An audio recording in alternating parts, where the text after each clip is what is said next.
والحبيب الذي ترجى شفاعته لكل حول من الأحوال المتهم مولاي صل وسلم دائما أبدا على حبيبك خير الخلق كلهم قال اشرح لي صدري ويسر لي أمري واحلل عقدة من لساني يفقهوا قولي ربنا تقبل منا إنك أنت السميع العليم وتب علينا إنك أنت التواب الرحيم وصلى الله تعالى على خير خلقه محمد وآله وصحبه أجمعين برحمتك يا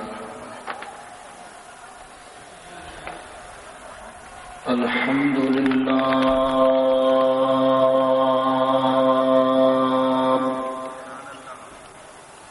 الحمد لله رب العالمين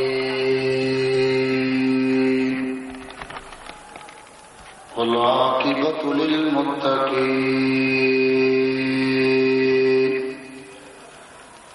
والصلاة والسلام على سيد الأنبياء والمرسلين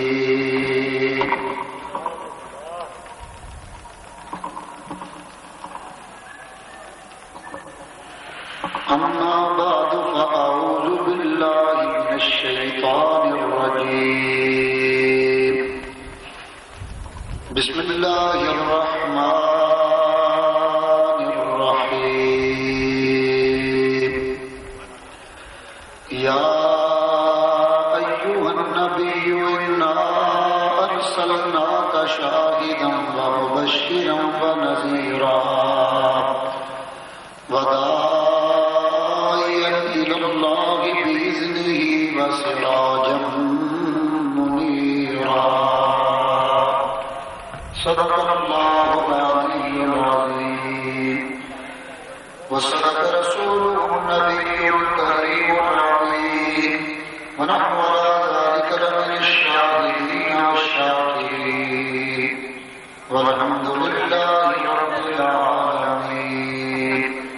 لقد قال الله تبارك وتعالى في كلامه في شأن حبيبه إن الله وملائكته يصلون على النبي يا أيها الذين آمنوا صلوا عليه وسلموا تسليما. اللهم صل على سيدنا مولانا محمد وبارك وسلم. الصلاة والسلام عليك يا رسول الله وعلى آلك وصحابك يا حبيب الله. الصلاة والسلام عليك يا رحمة للعالمين وعلى آلك وصحابك يا شفيع المذنبين. حمد و صلاۃ کے بعد میرے نہایت ہی واجب الاحترام بزرگوں، بھائیوں، دوستوں، میں نے حضرات کے سامنے قرآن مجید فرقان حمید کی چند کلمات طیبات تلاوت کیے ہیں. ان کا ترجمہ اور موضوع سے متعلق چند باتیں حضرات کی خدمت میں عرض کروں گا. دعا کیجیے اللہ تعالیٰ مجھے حق کہنے کی توفیق عطا فرمائے اور مجھے اور آپ کو حق سن کر قبول کرنے اور اس پر عمل کی اللہ تعالیٰ توفیق رفیق عطا فرمائے. آپ حضرات کو بخوبی معلوم ہے یہ پروگرام سراج منیرہ کانفرنس کے نام سے موسوم اور مجھ سے ماقبل خطیب پاکستان حضرت علامہ مولانا غلام یاسین صاحب کو لڑوی دامت برکاتہ قدسیہ واز فرما رہے تھے اور حضرت نے حکم دیا ہے کہ وہ اس مشہور آیہ کریمہ کی ابتدائی تفسیر اور تشریح بیان کر رہے تھے اور مجھے حکم ملا ہے کہ آخر کی کہ جو لفظ ہیں ان پر وضو کی جائے. حضرت کے حکم پر لبیک کہتے ہوئے اس پوری آیہ کریمہ کے جو آخری دو لفظ ہیں سراج منیر، اس میں لفظ سراج کی تشریح کرتے ہوئے چند باتیں کروں گا. بڑی محبت کے ساتھ سماعت فرمائیے. میری آواز سے آپ حضرات کو بخوبی اندازہ ہوگا. روزانہ رات کو 2-3 تقریر، اور پھر یہ ابھی جلسہ کر کے آیا ہوں، اور کل صبح ہی 10 بجے شہداد پور تقریر کے لیے جانا ہے. میں صرف 1 گھنٹہ معذرت کے ساتھ زیادہ وقت نہیں دوں گا. کچھ بخار کی اور گلے میں کچھ تکلیف کی بھی شکایت ہے. اصل میں یہ موسم کے بدلنے سے کچھ اثرات ہیں. اس 1 گھنٹے میں انشاءاللہ العزیز کوشش کروں گا کہ موضوع پر گفتگو ہو جائے. اللہ تعالیٰ نے ارشاد فرمایا یا ایھا النبی انا ارسلناک شاہدا ومبشرا ونذیرا. اے غیب کی خبریں دینے والے، ہم نے آپ کو حاضر و ناظر بنا کر بھیجا، خوشخبری دینے والا، ڈر سنانے والا بنا کر. وداعیا الی اللہ باذنہ وسراجا منیرا، اور اللہ کی طرف اس کے حکم سے بلانے والا اور روشنی دینے والا، چراغ چمکانے والا سورج بنا کر بھیجا. اس آیہ کریمہ کے ہر لفظ پر تقریر ہو سکتی ہے. یا ایھا النبی پر، انا ارسلنا پر، شاہد پر، مبشر پر، نذیر پر، داعی اللہ پر اور سراج منیر. لیکن میں اس پوری آیہ کریمہ کے اندر صرف لفظ سراج پر گفتگو کروں گا. سراج کے لغت کے اندر 2 معنی ملتے ہیں. سراج کا ایک معنی ہے چراغ اور ایک معنی ہے سورج، جس کو ہم آفتاب بھی کہتے ہیں. اور منیر کے معنی ہیں منیر، نور دہندہ، رات گویا. منیر اس کو کہتے ہیں جو نور دینے والا ہو، اور ظاہر ہے دے گا وہی جس کے پاس پہلے سے موجود. مجھ سے اگر آپ 500 روپے مانگیں گے تو میں جب ہی دوں گا جب میرے پاس ہوں گے. بینک سے آپ مانگیں گے تو وہ دے گا اس لیے کہ بینک کے پاس ہے. حضور کو منیر کہا گیا تو ماننا پڑے گا کہ حضور اگر نور دینے والے ہیں تو یہ تسلیم کرنا پڑے گا کہ پہلے وہ خود بھی نور ہے، جب ہی وہ نور دے. لفظ سراج، سراج کا معنی چراغ. آج سے تقریباً 60-70 سال پیچھے آپ چلے جائیں تو ہمارے اس کراچی شہر کے اندر بجلی نہیں. اس وقت روشنی حاصل کرنے کے لیے جو ذرائع استعمال ہوتے تھے یا تو لالٹین ہوتی تھی یا مٹی کا دیا ہوتا تھا. اس کو سرسوں کے تیل میں روئی کو بھگو کر جلا لیتے تھے، اس کو چراغ کہا جاتا. یہ چراغ بہت سے لوگوں نے دیکھا ہوگا. اس چراغ کو اگر آپ اپنے ذہن میں رکھیں گے تو میری پوری تقریر اسی چراغ کے ارد گرد. توجہ فرمائیے. سراج بمانا چراغ. آپ نے دیکھا ہوگا کہ چراغ جل رہا ہے. بولو جب چراغ جلتا ہے تو اس کی لو جو ہے وہ اوپر کی طرف اٹھتی ہے یا نہیں؟ مٹی کا چراغ لے لیں، روئی کی بتی بنا کر اس کو آپ لگا دو تو وہ جو اس کی لو ہے وہ اوپر کی. حضور کو سراج اس لیے کہا گیا کہ نبی پاک علیہ السلام بھی معراج کی رات نیچے زمینوں سے اوپر آسمان کی طرف گئے.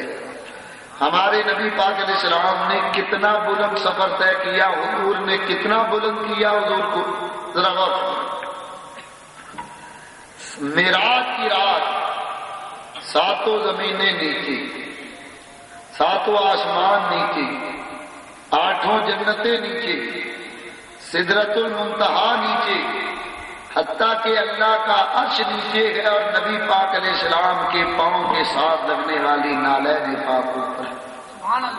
مولانا حسن رضا رحمۃ اللہ تعالی علیہ فرماتے ہیں بنا آسمان منزل ابن مریم بنا سے بات منزل ابن مریم گئے لامکاں تاجدار مدینہ گئے لامکاں تاجدار مدینہ. حضور نبی پاک علیہ السلام کہاں پہنچے؟ قرآن سے پوچھو. اللہ تعالیٰ ارشاد فرماتا ثم دنا فتدلی فکان قاب قوسین او ادنی. اللہ فرماتا پھر وہ قریب ہوا اور خوب اتر آیا اور ہو گیا مقدار 2 کمانوں کے یا اس سے بھی قریب. حضور علیہ السلام لامکاں کی منزلوں میں جلوہ گر ہوئے رب تعالیٰ کی بارگاہ میں. دیکھو میں آپ سے پوچھتا ہوں بولو بھائی، میں اور آپ زندہ رہنے کے لیے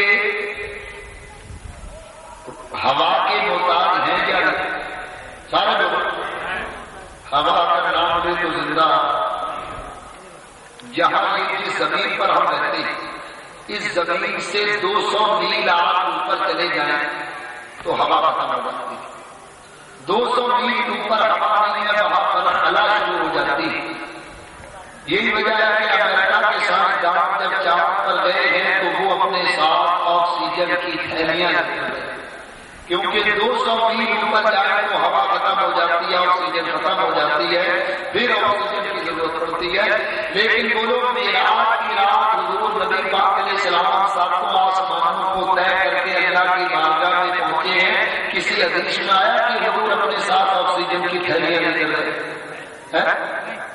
معلوم ہوا میں اور آپ زندہ رہنے کے لیے ہوا کے محتاج ہیں، جبکہ ہمارا نبی زندہ رہنے کے لیے ہوا کا بھی محتاج ہے.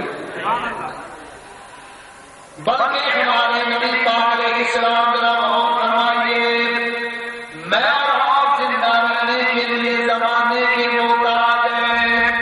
زمانہ بنتا ہے سورج کی گردش کے ساتھ. سورج شروع ہوا غروب ہو گیا 1 دن ختم. سورج شروع ہوا غروب ہوا 1 ہفتہ ختم. 7 دن گزرے تو 1 ہفتہ. 4 ہفتے گزرے تو 1 مہینہ. 12 مہینے گزرے تو 1 سال. 10 سال گزرے تو 1 اشرا اور 100 سال گزرے تو 1 صدی. سورج طلوع ہوتا ہے دن چڑھتا ہے، سورج غروب ہو جاتا ہے رات آ جاتی ہے. معلوم ہوا زمانہ بدلتا ہے سورج کی گردش کے ساتھ. ہمارے نبی پاک علیہ السلام نے رات کی رات سورج 4تھے آسمان پر.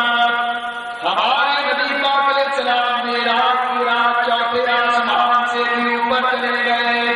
معلوم ہوا معراج کی رات زمانہ نیچے رہ گیا، حضور اوپر چلے گئے. پتہ یہ چلا میں اور آپ زندہ رہنے کے لیے زمانے کے محتاج ہیں، جبکہ ہمارا نبی زمانے کا بھی محتاج نہیں ہے. اسی طرح دیکھو میں اور آپ زندہ رہنے کے لیے سنو ایک بات، میں اور آپ زندہ رہنے کے لیے مکان کے بھی محتاج ہیں یا دھوپ گرمی بارش سردی مکان نہ ہو تو کس طرح سے. لیکن میرا نبی پاک علیہ السلام اللہ مکان کی منزلوں میں جلوہ گر ہوئے. عرش کے نیچے ہے مکان، مکی مکان، یہ سارے عرش کے نیچے ہیں، عرش کے اوپر ہے لامکان. ہمارے نبی پاک علیہ السلام نے رات کی رات لامکان کی منزلوں میں جلوہ گر ہوئے.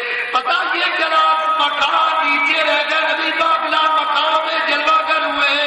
معلوم ہوا میں اور آپ زندہ رہنے کے لیے مکان کے محتاج ہیں، جبکہ ہمارا نبی مکان کا بھی محتاج نہیں ہے.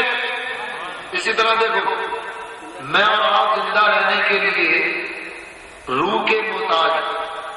ہمارے جسم سے روح نکل جائے بولو موت ہے یا نہیں. لیکن معراج کی رات نبی پاک علیہ السلام کو خانہ کعبہ میں لٹا کر سینہ چاک کیا گیا، حضور کا دل نکال دیا گیا. کسی حدیث میں آپ نے پڑھا کہ اس وقت حضور پر موت طاری ہوئی.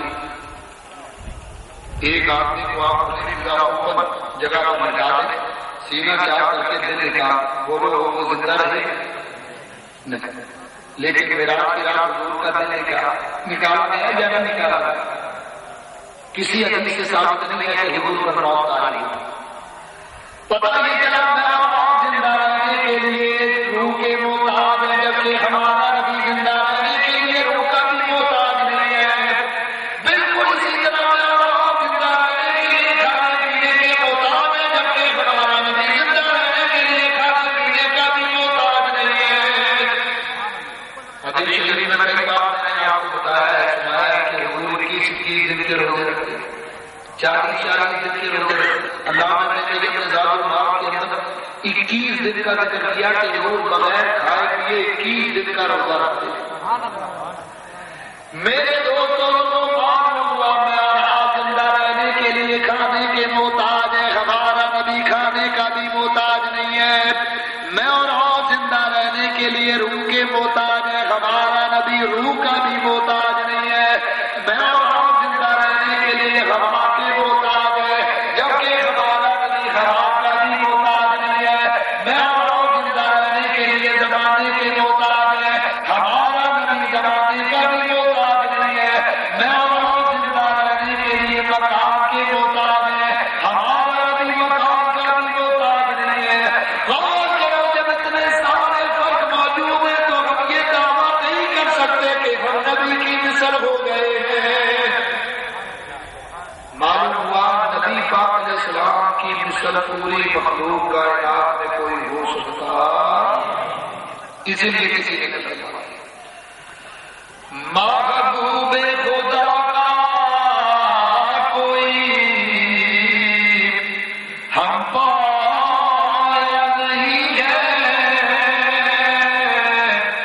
اس شان کا مرسل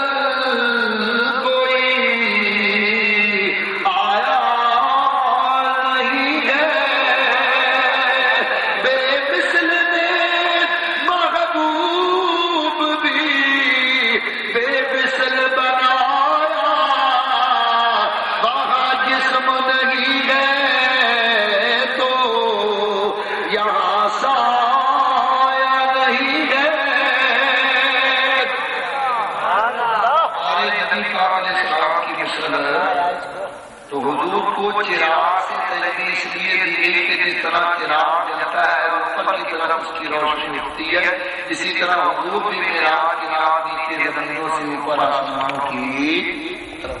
دوسری دونوں کی طرف جب یہ چراغ جلتا ہے، آپ نے دیکھا ہوگا کہ چراغ جلتا ہے تو اس کی روشنی چاروں طرف پھیلتی، بولو ہر جگہ اس کی روشنی جاتی ہے یا؟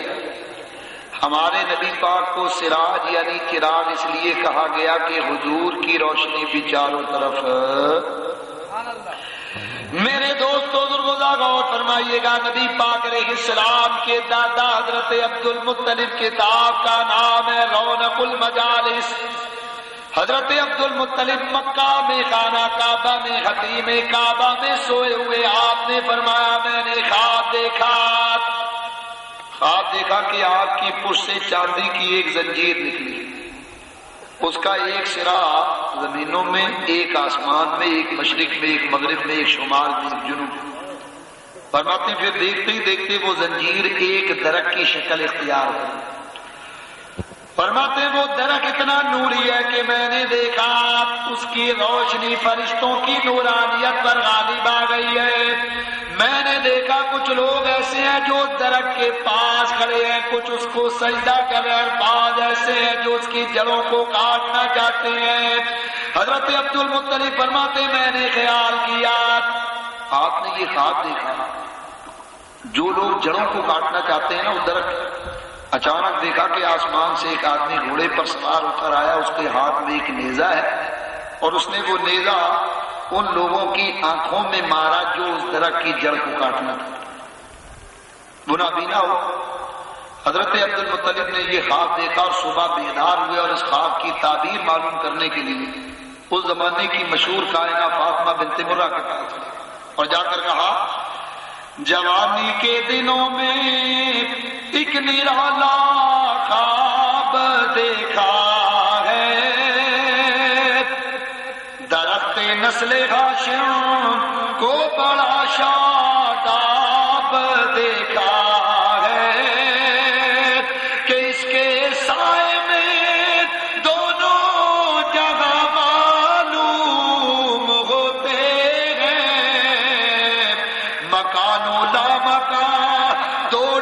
دیاں معلوم ہوتے ہیں۔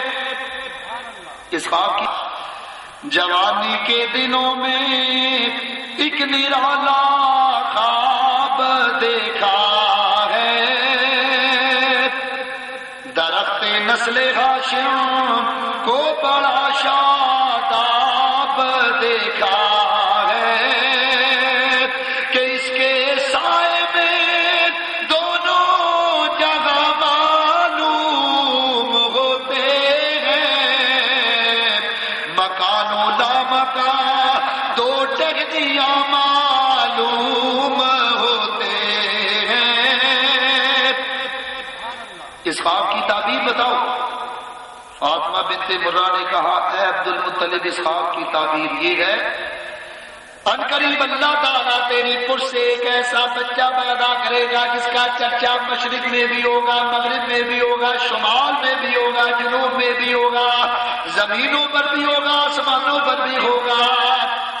چنانچہ نبی پاک علیہ السلام، سنو یہ بات یاد رکھو، میرے پاس تقریباً 220 ملکوں کی لسٹ موجود ہے۔ دنیا کے ہر خطے میں مسلمان موجود، اور جہاں مسلمان موجود ہیں بولو وہاں اللہ اور اس کے رسول کا ذکر بھی۔ چلو اگر اور کوئی ذکر نہیں تو اذان بھی اللہ کا ذکر ہے اور حضور کا بھی، اذان میں حضور کا بھی ذکر ہوتا ہے۔ دنیا کے ہر خطے میں مسلمان موجود ہے، جہاں مسلمان موجود ہیں وہاں نماز کے لیے اذان ہوتی ہے، اور جب اذان ہوتی ہے تو اللہ کا بھی ذکر ہوتا ہے اور اس کے رسول کا بھی ذکر ہوتا ہے۔ میرے دوستوں غور فرمائیے گا، ساری دنیا میں مسلمان موجود ہیں، ہر جگہ اللہ اور اس کے رسول کا ذکر ہوتا، بلکہ یہ جو مغربی ممالک ہیں برطانیہ وغیرہ، یہاں پر حال یہ ہے کہ یہ عیسائیت سے بیزار، لندن شہر کے اندر ہر گلی کے کونے پر ایک شراب خانہ ہے، صبح 8 بجے کھلتا ہے، رات 12 بجے بند ہوتا ہے، لیکن وہاں کے لوگ عیسائیت سے اتنے بیزار ہیں کہ وہ اپنے گرجے بیچ رہے۔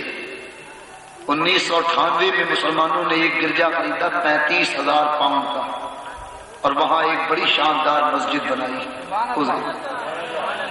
دنیا کے ہر خطے کے اندر مسلمان موجود ہیں۔ 1960 کے سروے کے مطابق لندن شہر کے اندر 4 مسجدیں تھیں، آج پورے لندن شہر کے اندر 300 سے زیادہ مسجدیں ہیں، تقریباً 251 مسجدیں ہمارے سنت و جماعت کی ہیں پورے لندن، 351 مسجدیں ہیں ہمارے سنت و جماعت کی لندن شہر کے اندر۔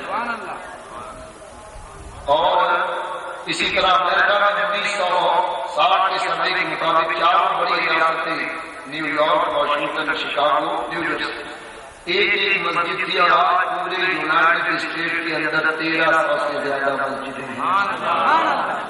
ذرا غور فرمائیے، حضور نبی پاک علیہ السلام کا دین ایسا پھیلا کہ ساری دنیا میں ہر جگہ نبی پاک علیہ السلام کا ذکر اور چرچا۔ غور کرو میرے دوستوں، امریکہ کا وہ خلائی ادارہ، میں نے پہلے بھی بتایا کہ امریکہ کا ایک شہر ہے ہاسٹل سے تقریباً 12 میل آپ آگے جانے کی جگہ آتی ہے ناسا، یہ امریکہ کا خلائی اسٹیشن ہے۔ ناسا کے مین گیٹ سے اندر داخل ہو تو دائیں طرف شیشے کا ایک شیل بنا ہوا ہے، اس میں وہ چاند گاڑی رکھی ہوئی ہے جس پر بیٹھ کر انسان سب سے پہلے چاند پر گیا۔ جو آدمی چاند پر جس نے سب سے پہلا قدم رکھا نیل آرمسٹرانگ، وہ کہتا کہ جب میں چاند پر میں نے قدم رکھا ہے تو وہاں میں نے اللہ اکبر کی آواز سنی۔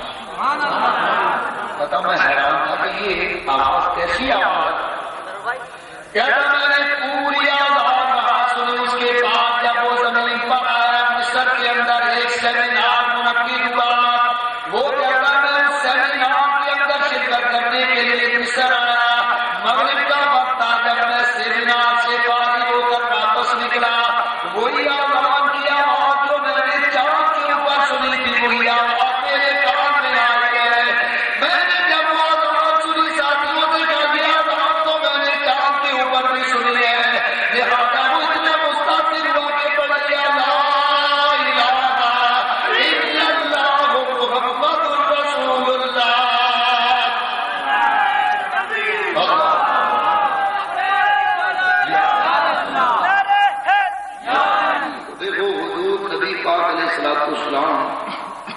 کا ذکر، حضور کا دین ایسا پھیلا ہے کہ چاروں طرف اس دین کی روشنی. دو حکمتیں چراغ بنانا، چراغ سننا. حضور کو چراغ یعنی چراغ اس لیے کہا گیا کہ جب چراغ جلتا ہے، اس بات کو ذرا سننا، چراغ جلتا ہے تو میں نے آپ کو پہلے بتایا کہ اس کے جلنے سے اندھیرے دور ہو جاتے ہیں. ایک اندھیرا کمرہ اور اس کے اندر چراغ جلا دیا گیا تو پورا اندھیرا رہے گا. اندھیرا چراغ سے اندھیرے دور ہو جاتے ہیں. ہمارے نبی پاک علیہ السلام کو چراغ یعنی چراغ اس لیے کہا گیا کہ نبی پاک کے آنے سے بھی اندھیرے دور ہو گئے ہیں.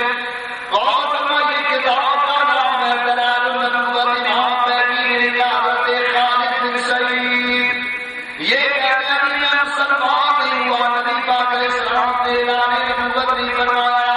انہوں نے رات خواب دیکھا کہ آب زمزم کے کنویں سے ایک نور نکلا.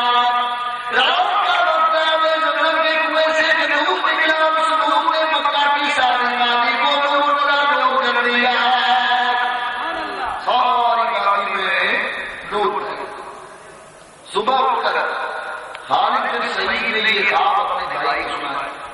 اس کے بھائی نے کہا کہ چونکہ آپ نے زمزم کا کنواں حضرت عبد المطلب نے جاری کیا ہے، انہوں نے اور سن لو یہ نقل ہے حضرت عبد المطلب وہ اللہ نے حکم دیا کہ آپ زمزم کا کنواں جاری کیا، کیونکہ اس زمانے میں قبیلہ قریش سے بعض قبیلوں نے دشمنی کی بنیاد پر آپ زمزم کے کنویں میں بڑے بڑے پتھر ڈال کر اس کو مٹی سے ڈھانپا.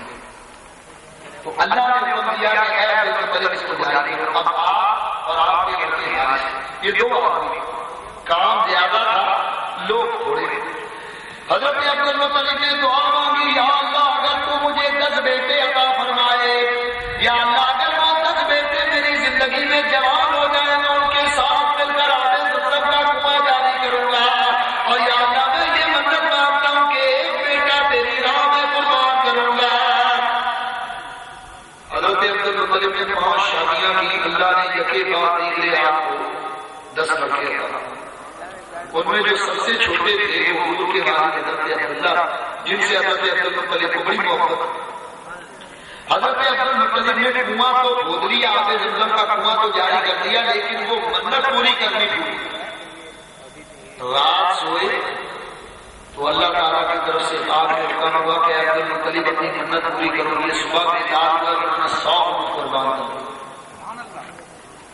دوسری رات پھر خواب آیا کہ اپنی منت کو پوری کرو، انہوں نے 200 اونٹ قربان کی.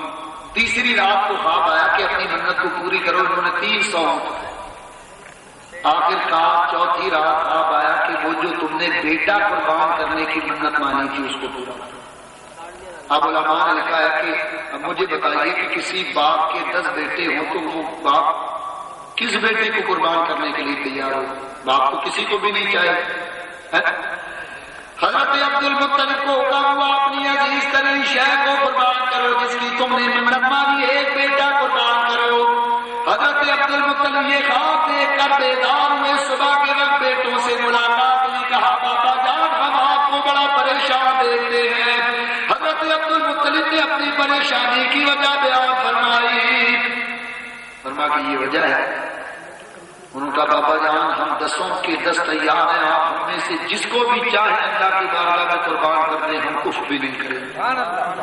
حضرت عبد المطلب نے فرمایا تمہارا باپ تم پر ظلم نہیں کرے گا، چلو قرآن دادی کر لیتے ہیں، جس بیٹے کا نام قرآن میں نکلے گا اس کو قربان کرو. 10 بیٹوں کا نام لکھا گیا. جب قرآن ڈالا گیا تو نام نکلا نبی پاک علیہ السلام کے والد حضرت عبداللہ کا. آپ سب سے چھوٹے تھے، نبی پاک علیہ السلام کے والد تھے. آپ سے حضرت عبد المطلب کو بڑی محبت تھی. حضرت عبد المطلب نے ان کو قربان کرنے کا ارادہ کیا تو آپ کے ماموں آ گئے. اے عبد المطلب میں اپنے بھانجے کو کبھی قربان نہیں ہونے دوں گا، تیرے اور بھی تو بیٹے ہیں، کسی کو قربان کرو. آپ نے فرمایا نہیں، اللہ اسی کی قربانی مانگتا، میں تو اسی کو قربان کروں. انہوں نے کہا نہیں ہم آپ کو یہ کام نہیں کرنے دیں گے. حضرت عبد المطلب نے فرمایا میں لاشوں کے انبار تو گوارا کر لوں گا لیکن اپنی بات سے پیچھے نہیں ہٹوں گا. انہوں نے کہا عبد المطلب خبردار یہ کام نہ کرنا، اگر آج تم نے اپنا بیٹا قربان کر دیا تو یاد رکھو مکہ میں یہ رسم جاری ہو جائے گی، پھر ہم سردار کو اپنا ایک بیٹا قربان کرنا پڑے گا، لہذا خبردار اس پر عمل نہ کرنا۔ آپ نے فرمایا نہیں میں تو ضرور اس پر عمل کروں۔ علماء نے لکھا کہ تلواریں بھی چلائی، لڑائی کی نوبت بھی آگے لیکن حضرت عبد المطلب نے فرمایا کہ چاہے ناشوں کے ہم بات لگا لی جائے لیکن میں تو عبداللہ کی کو قربان ذرا غور فرمائیے، جب جھگڑا بندی ہے نا تو چند دانا قلم قسم کے لوگ آئے کہا ہے عبد المطلب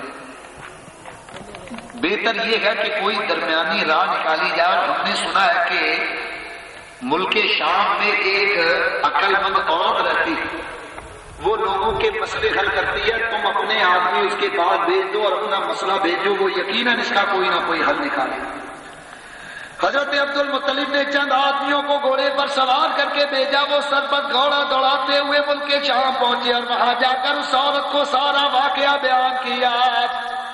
اس نے کہا مکہ کے رہنے والوں ذرا یہ تو بتاؤ تمہارے ملک میں ایک آدمی کی دیت کیا ہے؟ ایک آدمی کا خون بہا کیا ہے؟ انہوں نے کہا 10 اونٹ۔ مثلا ایک آدمی اگر کسی کو قتل کر دے تو اس کی دیت میں 10 اونٹ دیے جاتے ہیں۔ اس نے کہا مطلب یہ کہ اگر تمہارے ملک میں ایک آدمی کا قتل ہو جائے تو اس کی دیت میں 10 اونٹ دیے جائیں گے۔ کہا اس نے کہا جاؤ اپنے سردار عبد المطلب سے کہہ دو کہ وہ قرآن اندازی کریں، پرچے میں ایک جگہ عبداللہ کا نام لکھیں اور دوسری طرف 10 اونٹ، اور قرآن اندازی کرتے جائیں، عبداللہ کا نام نکلے تو اونٹوں کی تعداد بڑھاتے جائیں۔ چنانچہ اس پر عمل کیا گیا، ایک پرچے پر حضرت عبداللہ کا نام اور ایک پر اونٹوں کا نام لکھا گیا اور قرآن ڈالا گیا تو نام نکلا حضرت عبداللہ کا۔ آپ نے 20 اونٹ کر دیے، پھر قرآن ڈالا حضرت عبداللہ کا نام، 30 اونٹ کیے حضرت عبداللہ کا نام، 40 اونٹ حضرت عبداللہ کا نام، حتیٰ کہ علماء کرام نے لکھا کہ 100 اونٹوں پر جب قرآن ڈالا گیا تو اب حضرت عبداللہ کے بجائے اونٹوں کا نام نکلا۔ چنانچہ حضرت عبداللہ کے فدیے میں 100 اونٹ ذبح کیے گئے ہیں۔ تو یہ واقعہ چونکہ آب زمزم کا کنواں حضرت عبد المطلب نے جاری کیا تھا تو خالد بن سعید کے بھائی نے کہا کہ تو نے آب زمزم کے کنویں سے ایک نور نکلتے ہوئے دیکھا ہے، چونکہ آب زمزم کا کنواں عبد المطلب نے جاری کیا لہذا ان قریب ان کے خاندان میں کوئی عجیب و غریب واقعہ ہے۔ یہ بات کرنے کے کچھ عرصے کے بعد نبی پاک علیہ السلام نے اعلان نبوت فرمایا۔ جب حضور نے اعلان نبوت فرمایا کہ خالد بن سعید نبی پاک علیہ السلام کے پاس آئے، آ کر انہوں نے اپنا یہ خواب بیان کیا، میں نے آپ زمزم کے کنویں سے نور نکلتے ہوئے دیکھا، میں نے دیکھا اس نور نے سارے مکہ کو نور کر دیا۔ حضور نے فرمایا سارے کا نور، حضور نے فرمایا انا محمد الرسول اللہ، وہ نور میں تھا اور میں محمد اللہ کا رسول ہوں۔ حضرت خالد بن سعید نے جب یہ سنا تو پڑھ دیا لا الہ الا اللہ محمد الرسول اللہ۔ حضور نے فرمایا ذالک نور، وہ نور میں تھا اور میں اللہ کا رسول۔ معلوم ہوا نبی پاک علیہ السلام کے آنے سے تاریکیاں دور ہوئی۔ ذرا غور کرو، جہاں تاریخ تھا ظلمت کا داتا اور کالا تھا، جہاں تاریخ تھا ظلمت کا داتا اور کالا تھا، کوئی پردے سے کیا نکلا جہاں پر میں اجالا تھا۔ حضور نبی پاک علیہ السلام کے آنے سے تاریخیاں دور ہو گئی۔ ذرا غور فرمائیے، غور کیجیے، نبی پاک علیہ السلام کی ولادت کی سنات ہوئی۔ سنو اس واقعے کو ذرا غور۔ مرکب بن نوفل اور زید بن عمر یہ 2 آدمی چلے گئے حبشہ، جس کو ہم آج کل سودان کہتے ہیں، اس زمانے میں اس کو حبشہ کہتے ہیں۔ یہ دونوں حبشہ چلے گئے تو شاہ حبشہ نے ان سے پوچھا کہ کیا تمہارے ملک میں کوئی ایسا آدمی ہوا جس کے فدیے میں 100 اونٹ ذبح کیے گئے؟ کہا ہاں، عبداللہ نامی آدمی۔ شاہ حبشہ نے پوچھا پوچھا اس کے ساتھ کیا مجھے کہا انہوں نے آمنہ نامی عورت سے شادی کی اور اس کے بعد ان کا انتقال ہو گیا. ہاں بتا آمنہ کے گھر ایک بچہ پیدا ہوا. شاعر حسین نے پوچھا سچ سچ بتانا جس رات وہ بچہ پیدا ہوا تم نے کیا دیکھا؟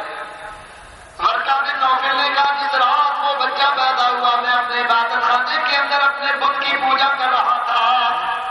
اچانک میں نے دیکھا میرا بت اڑے وہ نیچے گر گیا. مجھ سے آواز آئی مجھے النبی المنتظر الذی یخاطب الحجر والشجر. مجھ سے آواز آئی آج شیطان ذلیل ہو گیا. دنیا میں امین پیدا ہو گیا اور کعبہ کو کعبہ کا نور واپس مل جائے گا. اور آج وہ نبی پیدا ہو گیا کہ جس سے ترقب تو سبھی کلام کریں گے. اور زید بن عمر کہتا کہ میں خانہ کعبہ میں موجود تھا. میں نے دیکھا کہ آسمان سے ایک فرشتہ آیا اور وہ کوہ ابو قبیس پہاڑ پر کھڑا ہوا. اس نے کہا مکہ والوں تمہارے لیے مبارک ہو اس امت کا آخری نبی پیدا ہو. اور اس کے بعد وہ فرشتہ کعبہ کی چھت پر آیا. اس کے پاس ایک چادر ہے. اس نے اس طرح چادر کو گھمایا تو ساری مکہ کی باتیں نور نظر دی. بارہویں کو اوڑھ کر نکلا تو شالا نور کا. بارہویں کو اوڑھ کر نکلا تو شالا نور کا. ہو گیا سارے جہاں بھر میں اجالا نور کا. تو حضور نبی پاک علیہ السلام کو سراج یعنی چراغ اس لیے کہا گیا کہ جس طرح چراغ جلتا ہے تو اس سے اندھیرے دور ہو جاتے ہیں اسی طرح حضور آئے گئے تو اندھیرے دور. چوتھی دلیل سنو ذرا سے. حضور کو سراج یعنی چراغ اس لیے بھی کہا گیا کہ آپ نے دیکھا ہوگا کہ یہ چراغ جل جائے تو اس سے ہم اپنی گمی ہوئی چیزوں کو تلاش کر لیتے ہیں. بولو ایک کمرہ اندھیرا ہو آپ کی کوئی چیز اس اندھیرے کمرے میں ہو آپ تلاش کرنا چاہیں اندھیرے میں ملے گی. چراغ جلا کر لے گئے اس کمرے میں تو آپ کی گمی ہوئی چیز مل جائے گی. غور کرو چراغ سے گمی ہوئی چیزیں تلاش کی جا سکتی ہیں. ہمارے نبی پاک علیہ السلام کو سراج یعنی چراغ اس لیے کہا گیا کہ نبی پاک سے بھی گمی ہوئی چیزوں کو تلاش کیا گیا ہے. کتاب کا نام ہے خصائص کبریٰ شریف. امام جلال الدین سیوطی رحمت اللہ تعالی علیہ فرماتے ہیں ام المومنین حضرت عائشہ صدیقہ رضی اللہ تعالی عنہا فرماتی ہیں رات کا وقت ہے میں اپنے حجرے میں بیٹھ کر سوئی سے گدڑی سی رہی تھی. فرماتے ہیں سیتے سیتے وہ سوئی میرے ہاتھ سے نیچے گری. اب اندھیرا ہونے کی وجہ سے میں نے اس طرح تلاش کیا ٹٹول کر تو وہ سوئی مجھے ملی. اندھیرا فرماتے ہیں تھوڑی دیر کے بعد نبی پاک علیہ السلام تشریف لائے. فتبینت العبرۃ بشعاع نور مجری صلی اللہ علیہ وسلم. ام المومنین فرماتی ہیں نبی پاک تشریف لائے. نبی پاک کے چہرے سے ایسا نور ظاہر ہوا کہ میرا سارا حجرہ نور ہو گیا اور میری وہ جو سوئی گمی تھی اس نور کی روشنی میں وہ سوئی بھی مل گئی.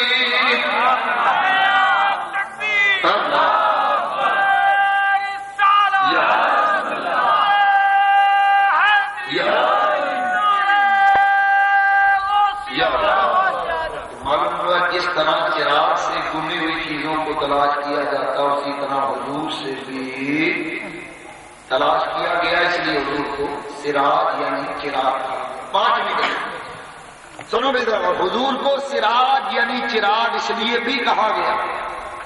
یہ جو چراغ ہے سنو بھائی ایمان سے بتائیے چراغ جلتا ہے تو اس سے ہم دوسرا چراغ روشن کرنا چاہیں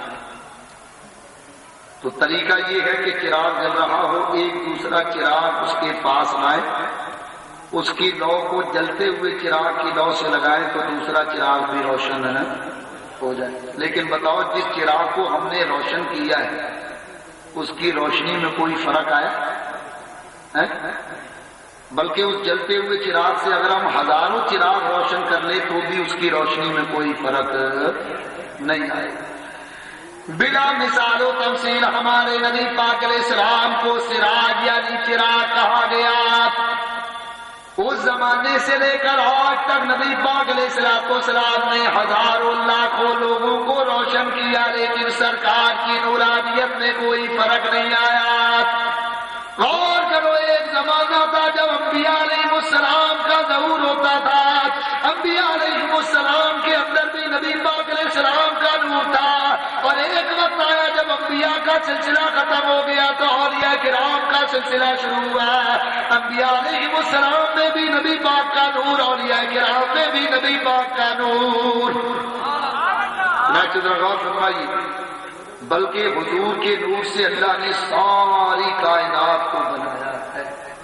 کتاب کا نام ہے نشر الطیب فی ذکر النبی الحبیب، مولوی اشرف علی صاحب خانوی نقل۔ حضور نبی پاک علیہ السلام کے صحابی حضرت جابر بن عبداللہ انصاری آئے، عرض کی یا رسول اللہ میرے ماں باپ آپ پر قربان ہو جائیں، یا رسول اللہ مجھے خبر دیجیے اللہ تعالیٰ نے سب سے پہلے کس چیز کو پیدا کیا؟ حضور نے فرمایا یا جابر ان اللہ تعالیٰ خلق قبل الاشیاء نور نبیک من نورہ، اے جابر اللہ تعالیٰ نے سب سے پہلے تیرے نبی کے نور کو اپنے نور سے پیدا کیا۔ حضور کے نور سے اللہ نے پھر ساری کائنات کو پیدا کیا۔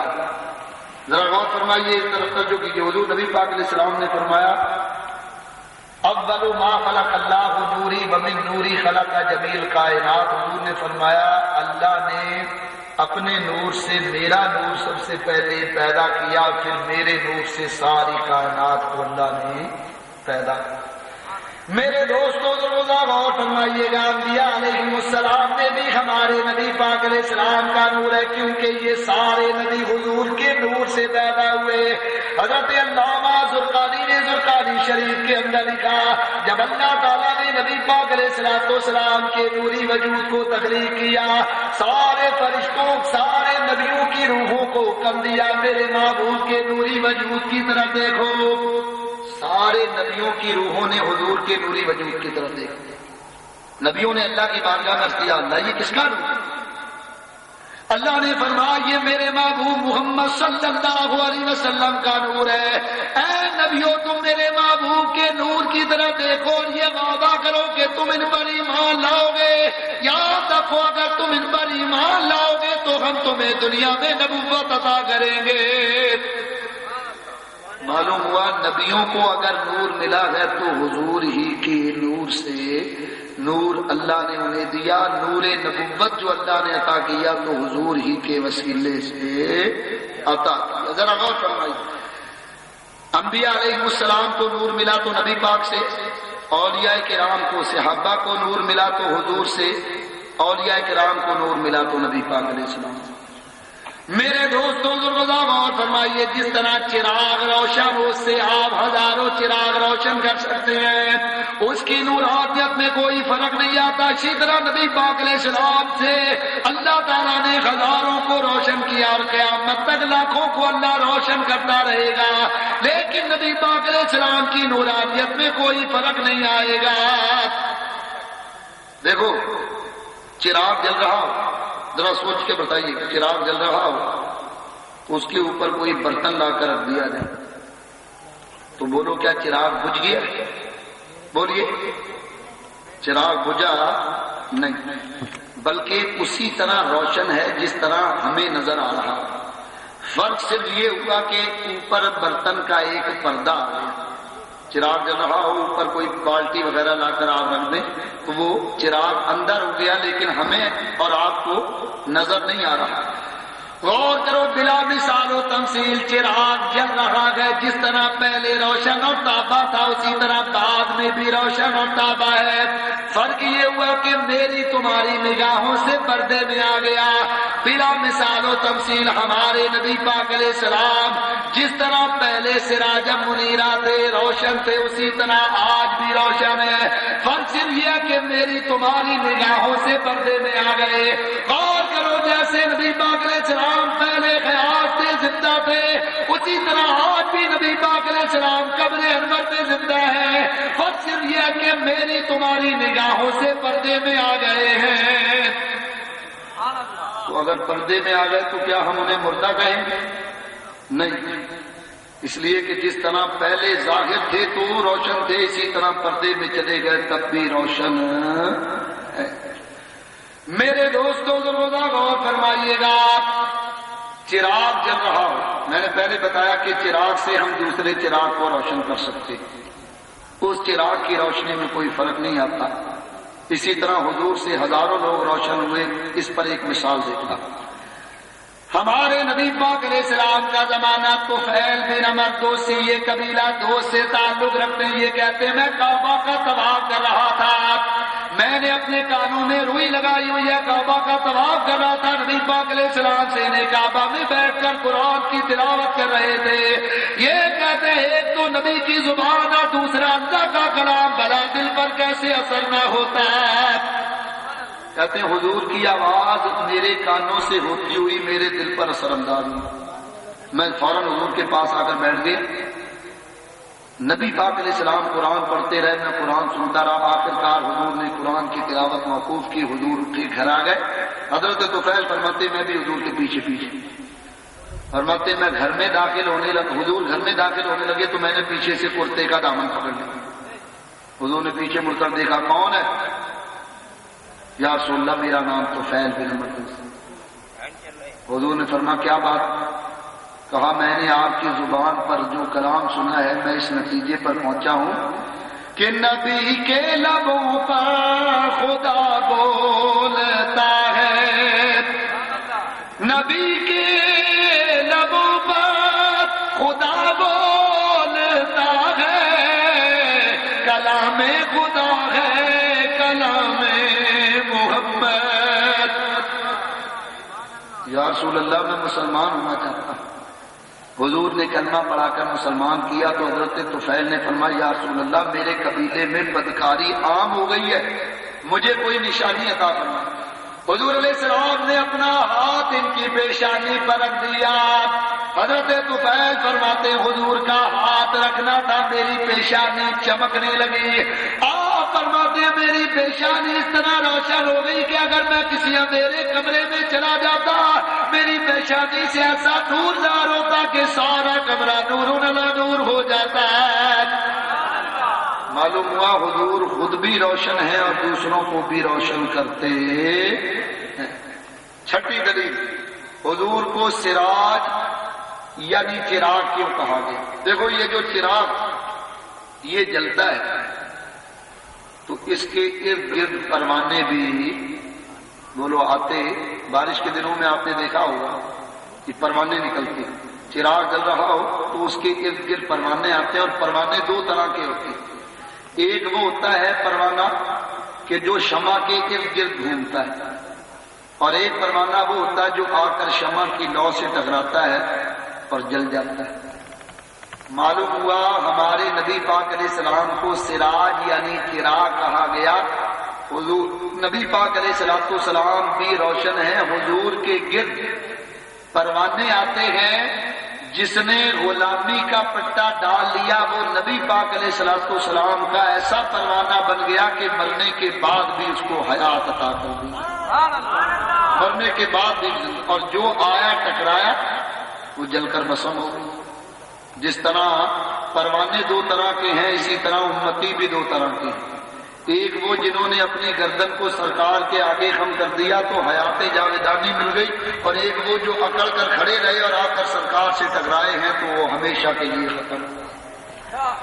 میرے دوستوں ضرور غور فرمائیے گا، جنہوں نے غلامی اختیار کر لی اللہ نے ان کو ہمیشہ ہمیشہ کی حیات عطا کر دی ہے۔ چنانچہ حضور نبی پاک علیہ السلام کے امتی پروانوں کا ایک گروہ وہ ہے جس کو اللہ نے ہمیشہ کی زندگی عطا کر دی۔ اللہ فرماتا وَلَا تَقُولُوا لِمَن يُقْتَلُ فِي سَبِيلِ اللَّهِ أَمْوَاتٌ بَلْ أَحْيَاءٌ وَلَٰكِن لَّا تَشْعُرُونَ۔ اللہ فرماتا ہے کہ جو اپنی جانیں اللہ کی بارگاہ میں قربان کر دیتے ہیں ان کو مردہ نہ کہو، وہ زندہ ہیں لیکن ان کی زندگیوں کا تمہیں شعور۔ انہوں نے حضور کی غلامی اختیار کی تو اللہ نے ہمیشہ کی زندگی عطا فرمائی۔ کیسی زندگی؟ کتاب کا نام ہے شرح الصدور بشرح حال الموتى والقبور۔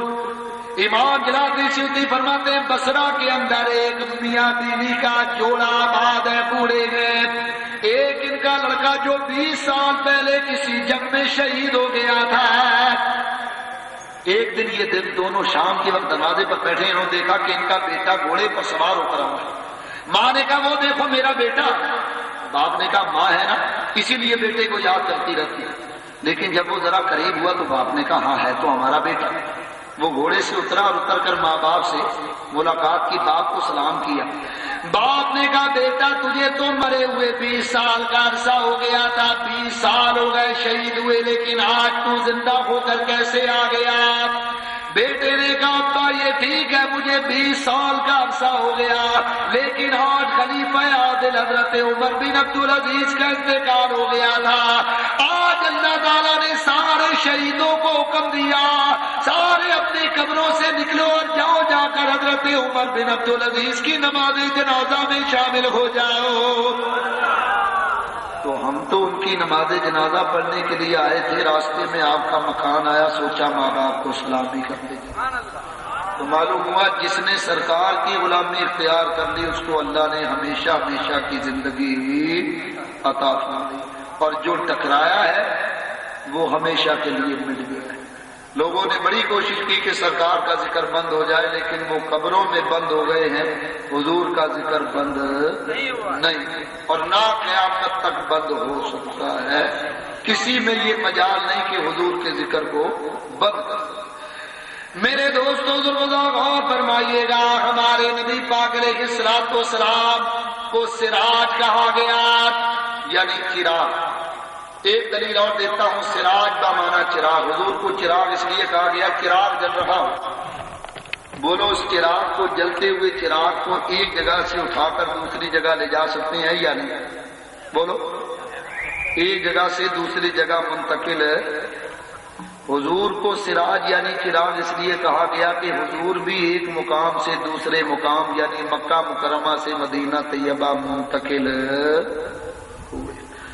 حضور نبی پاک علیہ السلام نے ہجرت فرمائی ہے، ذرا غور فرمائیے، جب نبی پاک علیہ السلام نے مدینہ طیبہ میں مکہ مکرمہ میں اعلان نبوت فرمایا، مکہ کے سرداروں کو یہ بات بڑی ناگوار گزری ہے۔ نبی پاک علیہ السلام کے چاچا ابو طالب کے پاس آئے، اے ابو طالب تمہارا بھتیجا ہمارے خداؤں کی توہین و تذلیل کرتا ہے، یا تو ان کو سمجھاؤ یہ بات آ جائے ورنہ پھر تم درمیان سے الگ ہو جاؤ، ہم خود اپنا معاملہ ان سے درست کر لیں گے۔ حضرت ابو طالب نے نبی پاک علیہ السلام کو سمجھانے کا وعدہ کر لیا۔ یہ جب مکہ کے سردار چلے گئے تو حضرت ابو طالب نے حضور کو بلایا، فرما بیٹا اپنے چاچا کے ناتواں کاندھوں پر اتنا بوجھ نہ ڈالو کہ وہ یہ بوجھ اٹھا نہ سکے۔ کیا ضرورت ہے کسی کے مذہبی معاملات میں دخل اندازی کرنے کی؟ اپنی تبلیغ کو اپنے سینے تک رکھو۔ حضور نے فرمایا چچا جان کیا یہ آپ کا آخری فیصلہ ہے؟ فرمایا ہاں یہ میرا آخری فیصلہ۔ حضور نے فرمایا تو پھر میرا بھی فیصلہ سن لیجیے، جفا و ظلم کی آندھی چلے طوفان آ جائے، مٹانے کو میرے شداد اور حامان آ جائے، میرے ہاتھوں پہ لا کر چاند سورج بھی اگر رکھ دے، میرے پیروں تلے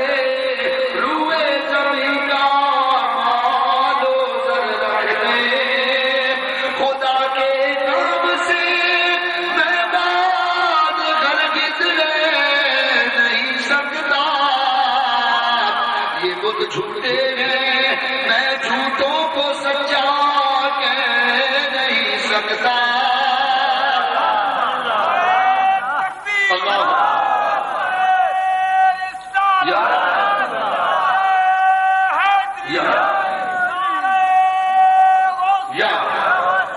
حضور نبی پاک علیہ السلام نے جب یہ جواب دیا، گھر آئے، مشرکین مکہ نے حضور کے قتل کا ارادہ کیا۔ مختصر یہ کہ طے یہ پایا کہ رات حضور کے حجرے کا محاصرہ کر لو، صبح کی نماز پڑھنے کے لیے جب یہ نکلے تو ان کو قتل کر دیا۔ اسی رات اللہ کی طرف سے اٹھا ہوا معروف آپ مکہ مکرمہ سے مدینہ طیبہ ہجرت کر جائیں۔ حضور نے فرمایا میں نے اکیلے جانا یا کسی کو ساتھ لے جانے کی اجازت ہے؟ حضرت جبریل امین نے کی یا رسول اللہ، اللہ کا حکم ہے کہ آپ ابو بکر صدیق کو ساتھ لے جا سکتے ہیں۔ حضور علیہ السلام جب ہجرت کی رات باہر آئے تو دیکھا مشرکین مکہ نے محاصرہ کیا۔ حضور نے اللہ کی بارگاہ میں کیا، اللہ تیری طرف سے ہجرت کا حکم ہو گیا اور میں یہاں میرے حجرے کا انہوں نے محاصرہ کیا۔ اللہ نے فرمایا معبود زمین سے مٹی لے کر ان کی طرف پھینکو۔ حضور نے مٹی پھینکی، پھینکنا چاہا تو خیال آیا کہ میں مٹی پھینکوں گا وہ تو سامنے جائے گی، یہ تو چاروں طرف موجود ہے۔ ابھی دل میں یہ خیال آنا تھا، اللہ نے فرمایا اے معبود تو یہ سوچ رہا کہ میں مٹی پھینکوں گا وہ تو سامنے جائے گی، کافر تو چاروں طرف موجود ہے۔ اے میرے غریب مٹی پھینکنا تیرا کام ہے، مٹی کو چاروں طرف پہنچانے پر میں قادر ہوں۔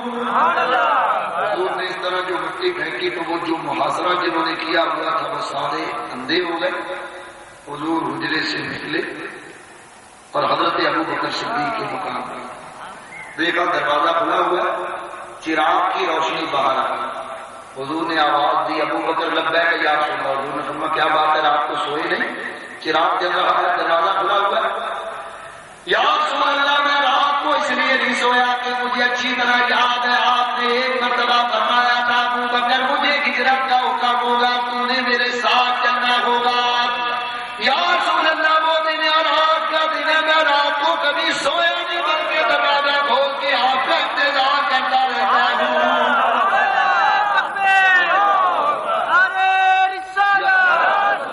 نہ جانے وہ کون سی رات ہو جس رات میرے نبی کو ہجرت کا حکم ہو اور میرے نبی کو میرے دروازے پر آ کر انتظار کرنا۔ سبحان اللہ۔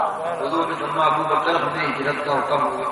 حضرت ابو بکر صدیق نے حضور کا ہاتھ پکڑا، لے کر چلے تو دل میں خیال آیا کہ مکہ کی زمین بڑی پتھریلی اور میرے نبی کے پاؤں کے تلوے بڑے نازک ہیں۔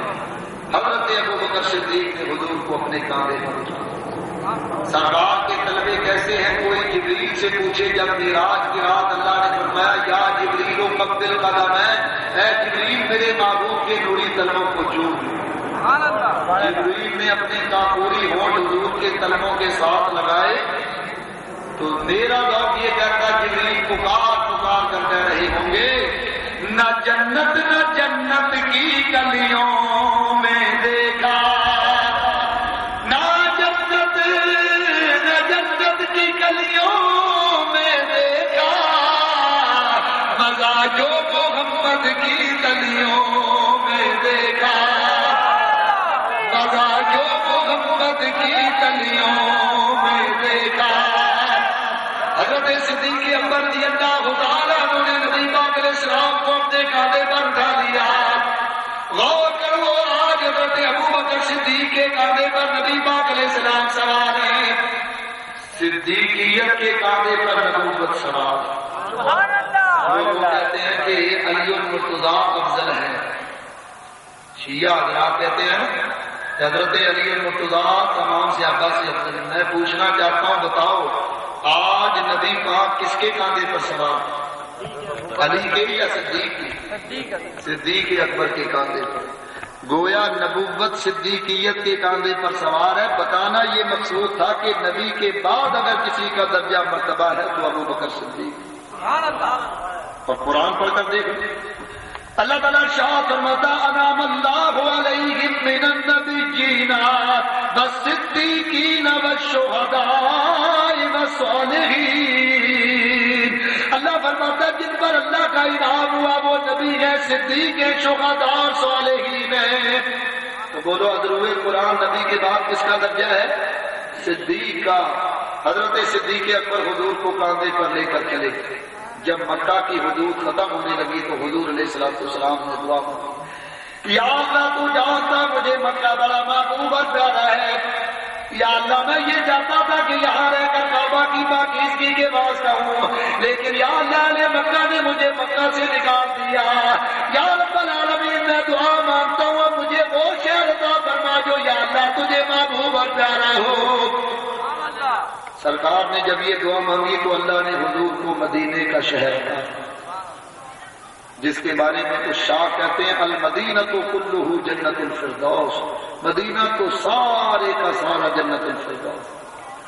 حضور فرماتے ہیں غبار المدینہ جبر الجزام والبرصا، سرکار فرماتے ہیں میرے مدینے میں مدینے کی مٹی جزام اور برس کی بیماری سے شفا دیتی۔ دیکھو حضور جب مدینے نہیں گئے تو اس شہر کا نام تھا یثرب، یثرب کے معنی بیماری والی جگہ، اور سرکار جب مدینہ تشریف لے گئے ہیں تو حضور کی برکت سے وہاں کی خاک میں بھی شفا پیدا ہوا۔ کیا یہ اس پر ایک دلیل دیتا ہوں، کتاب کا نام ہے اکرام محمدی، یہ ایک اہل حدیث مولوی صاحب نے اس کو لکھا ہے۔ اس میں لکھتے ہیں کہ جب حضور مدینہ طیبہ تشریف لائے تو مدینہ طیبہ کے اندر کچھ یہودی آباد، ان میں ایک یہودی ایسا تھا جو نبی پاک علیہ السلام کی شان میں گستاخی کرتا، نبی پاک علیہ السلام کو بعد اللہ برا بلا کہتا۔ اس یہودی کی ایک لڑکی تھی، وہ نبی پاک علیہ السلام سے محبت کرنے لگی اور مسلمان ہو گئی۔